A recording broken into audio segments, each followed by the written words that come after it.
The Girl with the Dragon Tattoo was directed by David Fincher and stars Daniel Craig, Rooney Mara, Stellan Skarsgård, and Christopher Plummer.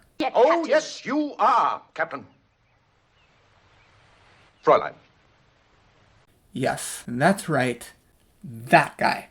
The Girl with the Dragon Tattoo is the story of Mikael Blomkvist, a disgraced financial reporter who is hired by a Swedish industrialist by the name of Henrik Wenger to help solve the 40-year-long mystery of his niece, Harriet Wenger. He's eventually joined in his investigation by Lisbeth Salander, a highly intelligent yet unusual character with a dark, mysterious past of her own. I want to let you guys know something. One of the most important things to know about this film going into it is that the most important aspect of this movie is the relationship between Lisbeth and Mikael. This film puts a large emphasis on their relationship, which is rather unconventional, I'll be honest, but one that works nonetheless. It's so interesting to watch throughout this film. We'll see these two vastly different characters, with different pasts and different outlooks on life, set aside their differences and come together to solve this mystery, and yet we as the audience, when we watch this film, we can still tell that there is something so odd and so unique about their friendship. It is so thrilling to watch these two highly complex and complicated characters come together and try to solve this crime. One of my favorite scenes is towards the beginning when we learn about Harriet's disappearance via flashbacks.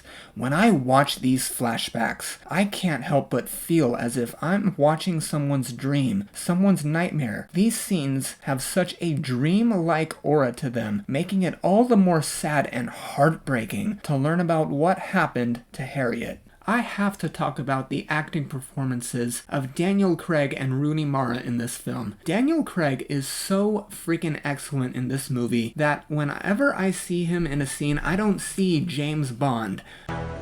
The name's Bond. James Bond. I see Mikael Blomkvist, I see his character, and it always makes me so upset when other people talk about this film and they talk about how all they can see is James Bond. That is not at all how I view his acting performance. He is so good in this movie. However, the title of greatest acting performance in this film, hands down, goes to Rooney Mara. There are several scenes in the film where her character gets brutally taken advantage of, and she does an excellent job at conveying her character's discomfort, her extreme fear, and her extreme shock at what she has just experienced. I did some research on the making of this film and found out that Rooney Mara had actual piercings and actual tattoos put on her for her character. She truly went all out for this role. We dyed the hair, we shaved the head, we bleached the eyebrows, and then we were gonna go get pierced right after that, so I went upstairs to change. And I was totally fine the whole time. I was really together. I was ready for it. I was excited for it. And I got up and I looked in the mirror, and for 5 minutes I was really freaked out.